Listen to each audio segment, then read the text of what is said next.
Hello বন্ধুরা, welcome back to my channel আড্ডা with রূপালী। আশা করি আপনারা সবাই ভালো আছেন, সুস্থ আছেন, আর আমিও ভালো আছি এবং সুস্থ আছি। আর সেই সাথে আমি রূপালী নিয়ে আসলাম আজকে একটি কুকিং ব্লগ আপনাদের সাথে শেয়ার করার জন্য। আর আজকে আমি কুকিং ব্লগে আপনাদের সাথে শেয়ার করতে চলেছি চিকেন ডাক বাংলোর রেসিপি। তো ঠিক আছে বন্ধুরা, আর বেশি কথা না বলে রেসিপিটি শুরু করা যাক। আশা করি আপনাদের ভালো লাগবে।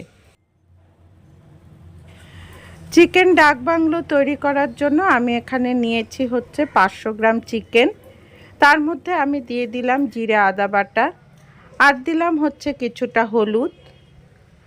তারপরে আমি এখন এর মধ্যে মেশাচ্ছি কিছুটা টক দই, 2-3 চামচ মতো আমি টক দই দেব এখানে। তারপরে আমি এর মধ্যে মিশাচ্ছি লবণ, কিছুটা লবণ এখন দিলাম, আবার কিছুটা যখন গ্রেভি করব তখন দিব। লবণটা স্বাদ মতো দিতে হবে। আর দিলাম হচ্ছে গ্রেট করে রাখা রসুন। এই সমস্ত জিনিসগুলো দিয়ে আমি ভালোভাবে ম্যারিনেট করে রাখবো চিকেনটাকে।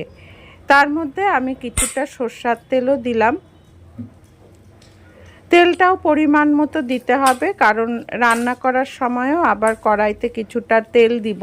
তো সমস্ত জিনিসগুলো দিয়ে আমি এখন ভালোভাবে ম্যারিনেট করে রেখে দিব চিকেনটাকে।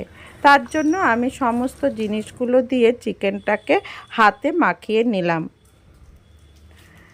তারপরে আমি এর মধ্যে দিলাম হচ্ছে কাশ্মীরি শুকনো লঙ্কার গুঁড়ো। আসলে এটা আমি ম্যারিনেট করার সময় দিতে ভুলে গিয়েছিলাম প্রথমে, তাই এখন আবার দিয়ে আবার ভালো মতো করে আমি মাখিয়ে নিচ্ছি। সমস্ত জিনিসগুলো মেশানোর পর আমি এটাকে কিছুক্ষণের জন্য ঢাকা দিয়ে রেখে দেব, প্রায় 10-15 মিনিট। এদিকে আমি ততক্ষণে একটি মশলা তৈরি করে নিচ্ছি শুকনো কড়াইতে। এর জন্য আমি দিলাম হচ্ছে 2 শুকনো লঙ্কা, তার মধ্যে দিলাম গোলমরিচ, কালো গোলমরিচ, এলাচ, আর হচ্ছে গোটা জিরা। ধনে থাকলে ধনেও দিতে পারেন, আমার কাছে ধনে ছিল না দেখে দিই নাই, কিন্তু তাতে কোনো স্বাদের হেরফের হয়নি। তো সমস্ত জিনিসগুলো আমি শুকনো ভেজে নিয়ে মিক্সিতে আমি গুঁড়ো করে নিয়েছি। এখন আমি কড়াইতে আবার তেল দিলাম। তেল দিয়ে আমি কিছু আলু কেটে রেখেছিলাম, সেগুলো ভেজে নিচ্ছি। আলুগুলো আমার সেদ্ধ করা ছিল, আধা সেদ্ধ করা ছিল, তো সেগুলো ভেজে নিলাম। আর হচ্ছে ডিম, 3টে ডিম আমি সেদ্ধ করে নিয়েছি, সেই ডিমগুলোও ভেজে নিচ্ছি। আলুটা ইচ্ছা করলে স্কিপ করা যেতে পারে, আমি যেহেতু আলু পছন্দ করি সেই জন্য আলু দিয়েছি। তেলের মধ্যে এবার আমি কিছুটা গোটা গরম মশলা দিয়ে দিলাম। এখানে এলাচ, দারচিনি, লবঙ্গ রয়েছে। তার মধ্যে আমি কুচনো পেঁয়াজ, টমেটো দিয়ে দিচ্ছি। দিয়ে এখন আমি ভালো করে এগুলোকে ভেজে নেব।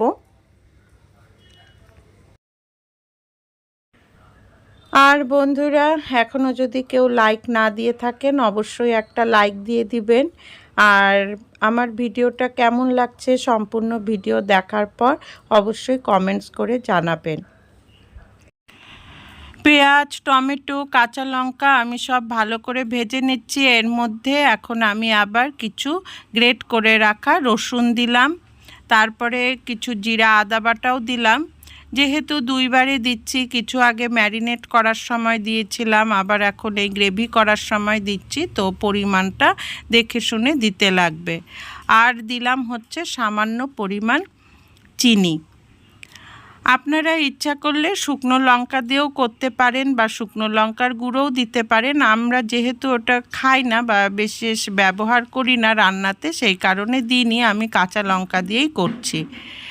তারপরে এখন আমি ভালো মতো সমস্ত কিছু মশলা দিয়ে কষিয়ে নিচ্ছি। একটু সাথে জল দিয়ে দিয়েছি, তা না হলে মশলাটা নিচে লেগে যেতে পারে। তো খুব ভালোভাবে মশলাটা কষিয়ে নিচ্ছি। মশলাটা যত ভালো কষানো হবে রান্নাটাও তত ভালো হবে। তো এখন আমি ভালো মতো মশলাটা কষিয়ে নিয়ে এর মধ্যে আমি ম্যারিনেট করে রাখা মাংসটা দিয়ে দিলাম। এখন আমি সমস্ত কিছু দিয়ে ভালো মতো মাংসটাকে কষিয়ে নিব। তো কষানোর সময় আমি মাঝে মাঝে একটু ঢাকা ব্যবহার করেছি। তো আমার মাংসটা কষানো হয়ে গিয়েছে, এক্ষেত্রে আমি এখন কিছুটা গরম জল দিয়ে দিচ্ছি। তারপরে আমি এই ভাজা আলু এবং ডিম এগুলোও দিয়ে দিলাম। তো বেশ কিছুক্ষণ আমি ফুটিয়ে নিয়েছি। নেওয়ার পর এই যে রান্না প্রায় কমপ্লিটের দিকে, তারপরে ওই যেই মশলাটা আমি তৈরি করেছিলাম ভাজা মশলাটা, সেই মশলাটা আমি শেষে দিয়ে দিচ্ছি। আর এর সাথে আমি কিছু গরম মশলার গুঁড়োও দিয়েছি, সামান্য পরিমাণ গরম মশলার গুঁড়ো দিয়েছি। এই মশলাটাতেই রেসিপিটার একটা আলাদা টেস্ট হবে। আর এই যে দেখুন আমার চিকেন ডাক বাংলো রেডি। খেতে কিন্তু খুবই সুন্দর হয়েছিল। আপনারা ইচ্ছে করলে রেসিপিটি একবার ট্রাই করে দেখতে পারেন। তো বন্ধুরা, আজকে আমার এই রেসিপির ভিডিওটা কেমন লাগলো অবশ্যই জানাবেন, এবং যদি ভালো লেগে থাকে কমেন্টস করে জানাবেন, খারাপ লাগলেও কমেন্টস করে অবশ্যই জানাবেন। তাহলে বন্ধুরা, আজকের মতো ভিডিওটি এখানেই শেষ করছি। আর এতক্ষণ ধরে আমার ভিডিওটি দেখার জন্য আপনাদের সবাইকে অসংখ্য ধন্যবাদ।